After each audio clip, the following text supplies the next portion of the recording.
Hi everybody, welcome to my latest little video. It's Beatle Dave, your friendly neighbourhood record collector, calling to you from Derby in the United Kingdom.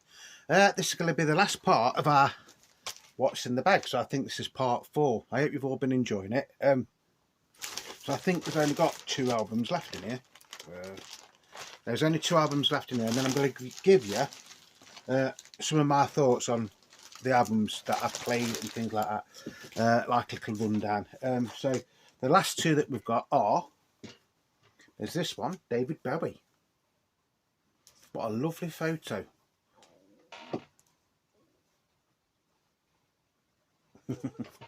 Yeah, this is David Bowie, and it's I think it's called In the Beginning. I'm sure it's called In the Beginning. Yeah, In the Beginning. Now I bought this and then I've suddenly realised I think I've actually got this, but it's a slightly different cover to it. So this is basically early recording sessions and then something, a couple of songs that he did for Radio 1 in the 1960s before he was famous. So you've got That's the Promise and Silly Boy Blue. That was recorded in 1965 at R.G. James Studios in London. Then you've got Love You Till Tuesday. Whoa, beautiful baby. Fantastic song. And Over the Wall We Go, which is a very, very strange song. That was recorded in December 1966 at Decca Studios. Then you've got Let Me Sleep Beside You and Karma Man. Karma Man is an absolutely fantastic song. Let Me Sleep Beside You is also a good song. Those should have really been a single, I think. Probably would have been a minor hit for him as well. They were recorded on the 1st of September 1966 at Advision Studios. Then you've got Love You Till Tuesday, When I Live My Dream, Little Bombardier, Silly Boy Blue and In the Heat of the Morning. They were recorded for a BBC radio programme called Top Gear, and they were recorded at where was it? Top Gear Session, Piccadilly, One Studio, 18th of December 1967. So by the time we recorded this, his first album had actually come out. And that's the label, look. And this is on like a day globe translucent yellow vinyl. Does that mean translucent? Ooh, I can see, yeah. Sound quality on this is actually really, really nice. It's a limited edition as well, this is apparently. It doesn't say how many it's limited to, but it does say on here, this is 0985. Oh, out of 1,000. So I've got 985 out of 1,000. Like I say, the sound quality is absolutely amazing. Some people might not like it. It is an unofficial album. We'll make that clear, you know. But to be honest, this is one that probably could be an official album because there's a few things on here, especially the first 4, or possibly the side 1. I don't think any of them have officially been released. Yeah, very, very nice album to have to add to my David Bowie collection over there. What did I pay for it? I paid £16, and this was brand new. This was sealed. This was from Dig Vinyl on Bold Street in Liverpool. And then the last one out of the bag is an album by The Who. Always liked The Who, especially the stuff from the 60s. Basically, I like all the stuff up to when Keith Moon sadly passed away. After that, I don't think it was really quite the same. No disrespect to Kenny Jones, you know, who went on to drum for him, who had been in the Small Faces. And this is an album. I think it is fairly easy to get, but I'd never seen it, believe it or not. And actually, I always thought this was an American album, but this is actually a British pressing, and it's called Direct Hits, The Who Direct Hits. So you've got side 1 is Bucket Tea, which is a very, very sort of like Booker T and MG sounding record. I'm a Boy, I'm a Boy, I'm a Boy. Pictures of Lily, Doctor, I Can See You for Miles, and then Substitute. Side 2, Happy Jack, then there's a version of the Rolling Stones the last time. In the City, which was a Keith Moon and John Entwistle song, and I think that was the B-side of Happy Jack, if I remember rightly. It is actually quite a good song. Call Me Lightning, Mary Ann with the Shaky Hand, and Dogs. So that is the track listing. I paid £12 for this. On eBay, these go anywhere from £5 to £25, so I don't think I've done that bad. And it is an original UK pressing, as I've just said, and it's on the lovely Track Records label.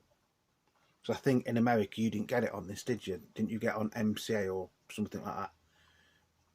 But in the UK, Track Records was the label that did a lot of the Who stuff and the Jimi Hendrix Experience as well. So that is side 1.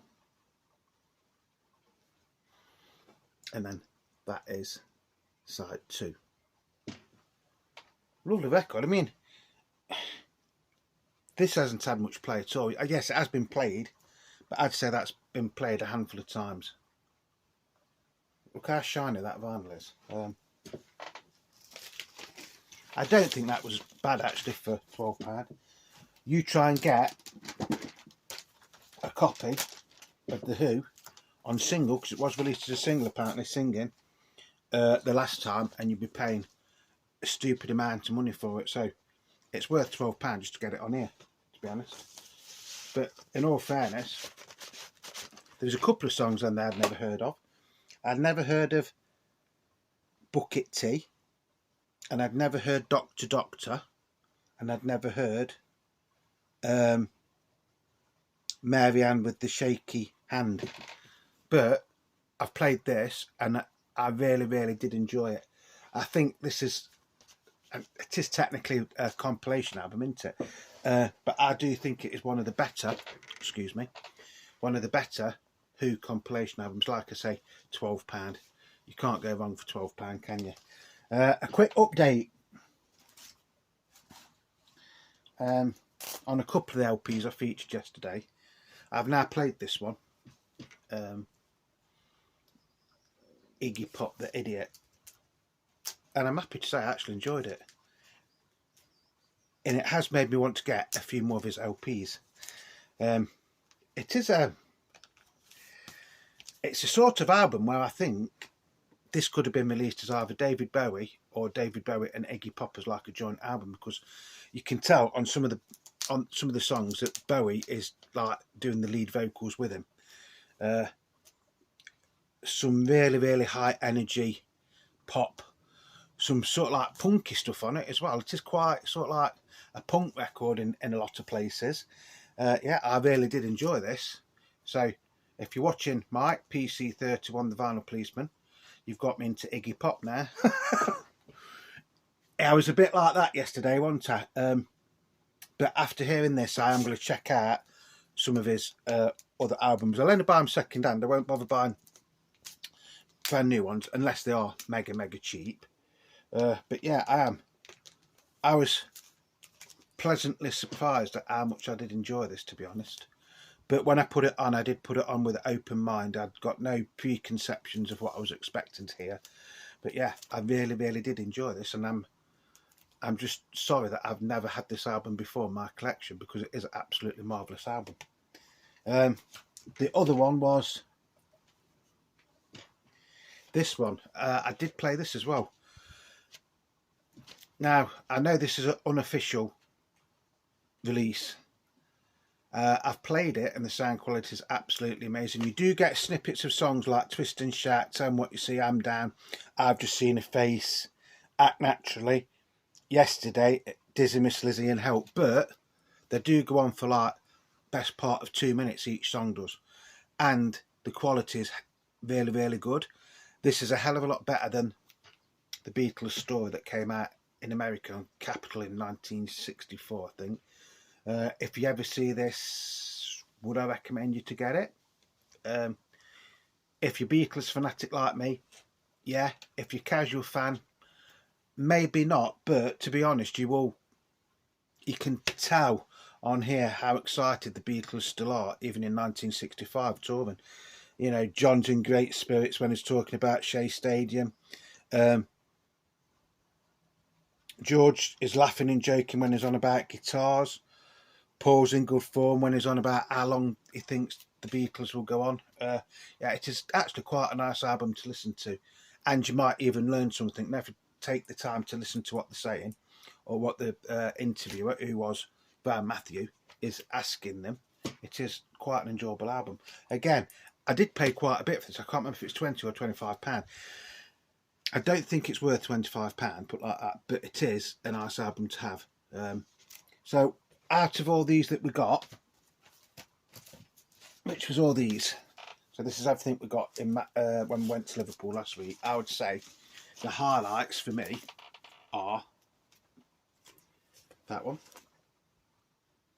The Idiot by Iggy Pop. Like I've just said, I'm ashamed that I've never had that in my collection before. Definitely that one, Humble Pie, As Safe as Yesterday Is. I did play that again yesterday, and there is a little bit of background noise in it, to be honest, but it does play really nice. There's no skips or jumps, you know. It's just enjoyable to listen to. And I'd actually forgot how good a voice Peter Frampton had as well, to be honest. Peter Frampton, of course, went on. He was in a band called The Herd. Then he joined forces with Steve Marriott to do Humble Pie, and then he went on to great fame and acclaim, especially in America, didn't he? What was the album? Did Frampton Comes Alive or something, wasn't it? That is a really, really nice record to have. The Beatles. It's just called The Saints, not to be confused with one that came out on Polydor with a very, very similar sort of name. That one, definitely. Japanese pressing of Red Rose Speedway. To be honest, I'm happy with them all. I don't think I did too bad. Of course, that one, Madness, Rise and Fall.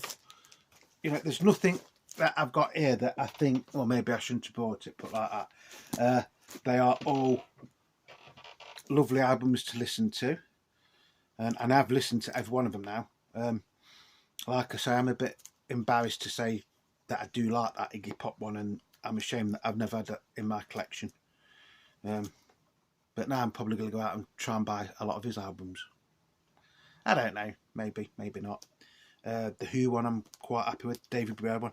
There's nothing in here that I regret buying. And I think for what I paid for them, I think I did actually get a bargain. I think I paid in total just over £100 for all of these. Which isn't bad, is it? For 1, 2, 3, 4, 5, 6, 7, 8. There's 9 albums, but one of them is a double album. So technically it's 10 albums, isn't it? Oh, and I got the single, didn't I? The Hare Krishna mantra. Hare Krishna, Krishna Krishna, Hare Hare. That's how that goes if you don't know. Yeah, I'm very, very happy with my purchase from Liverpool. Like I say, I didn't go mad. I could have done. I could have spent a hell of a lot more than what I did. But that wasn't the reason for going. The reason was just to like have a chill out, you know. Technically it was our honeymoon. Talking of which, Sue actually bought me a CD as well from the Beatles shop, which is also Matthew Street at the bottom. So you have to walk straight past Kevin to get to this. And this is a Paul McCartney album that I've never had. Technically I still haven't got the album because this is the CD, and it's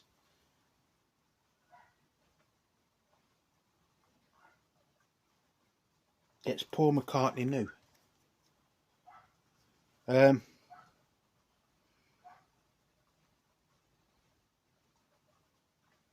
have heard most of the songs on it, but what got me was, this is brand new and sealed, right? And she only paid £3.99. £3.99 for Paul McCartney CD. Yes, I know it's from a few years ago.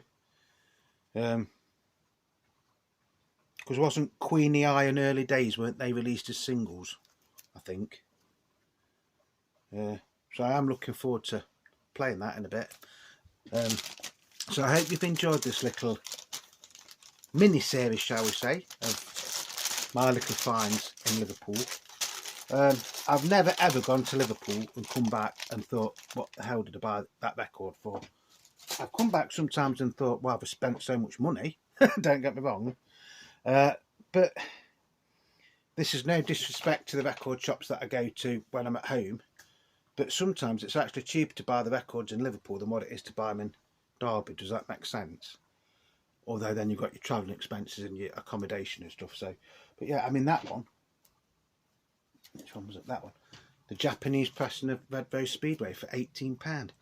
I've still not seen this anywhere as cheap as this on Discogs or on eBay.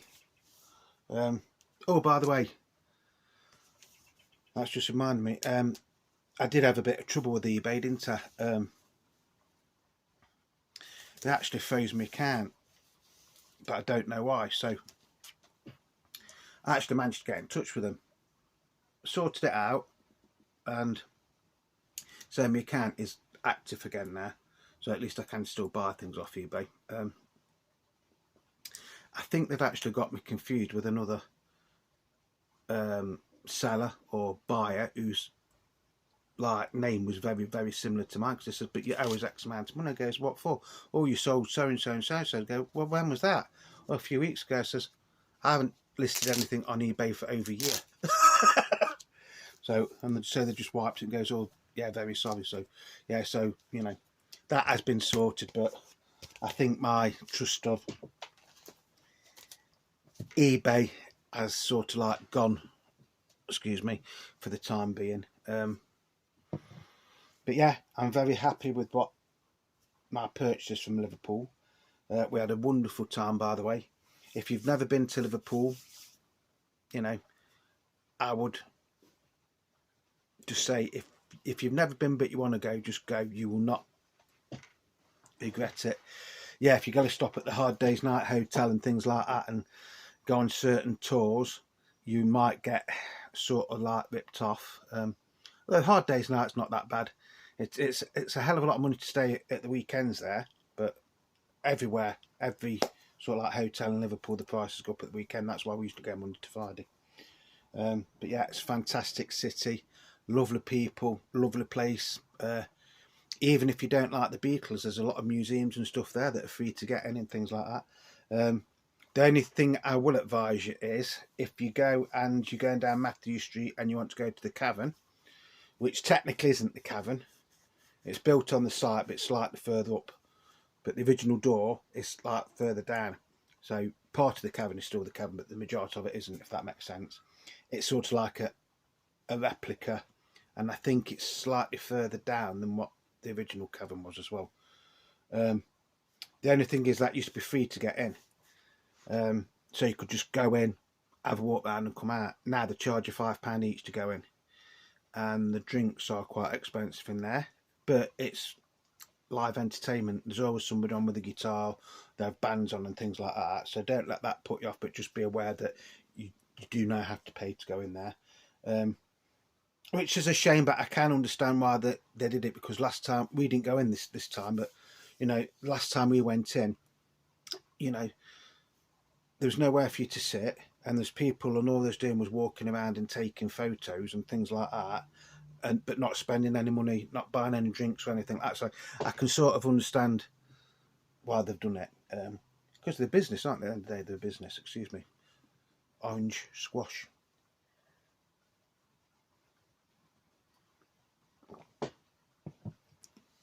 So whatever you're doing, please stay safe. Like I say, I hope you've enjoyed this little mini series. If you've enjoyed it, leave me a comment, just let me know. If you haven't enjoyed it, if you think, oh, that's been a load of crap, Dave, don't ever do that, anything like that again, just let me know. I'm not saying I'll take your advice, but you know, I think I've done okay. They're all going to sit in my collection very nicely. The next task Beatle Dave's got to do is sort his record room out, or the music room, because it's getting very, very cramped for space in here. I've got more records and CDs, singles, albums and things like that than I'm running out of space. I mean, I've got 1, 2, 3, 4, 5, 6, 7, 8. I've got 8 record decks up here, and some of them I don't even 9. Sorry, there's 9. Although there's only 2 that I use regular. But you know, do I really need 9 record decks? Probably not. Do I need best part of 6,000 records? Probably not. But I know if I start to sort them out, I'll just say, well, I'm keeping them all. You know, it's like record collecting is a bit like an addiction, which I've said before. But we're going off the topic. So once again, thank you everybody that has been supporting me in my channel, and especially people that have been leaving comments on these, you know, last couple of videos we've done. I've really enjoyed doing it. I've really enjoyed sharing my experiences and sharing my finds with you, and I hope it is something that I will do again. Fingers crossed we will be going to Liverpool again near the end of the year, just depending on finances and things like that. Check out Dig Vinyl.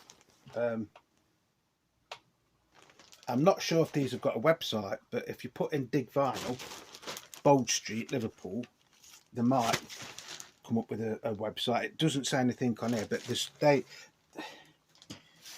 have some really, really good bargains in there, as do the Beatles shop down Matthew Street. So once again, thank everybody for taking the time out to watch the video. Remember, you are the Beat in Beatle Dave. Without you, I wouldn't be doing this little channel. I do appreciate you all. You know, I think about a lot of you all of the time. You know, we are one big happy family on here. You know, I think I've got some of the best subscribers. I really do. Might not have that many, but I think my subscribers are some of the best, you know, on YouTube. You're all very, very polite, you know, and you're very supportive in what I'm doing and things like that, which does mean a lot to me. So until the next time, it's Beatle Dave wishing you all peace, love and happiness. Peace and love, peace and love. And I'm wishing you all, whatever you're doing, just stay safe. And hopefully we'll see you maybe to another video today, but it's probably going to be tomorrow or a couple of days, because I don't want to get bored of me. So until the next time, cheer everybody. Love and peace, love and peace.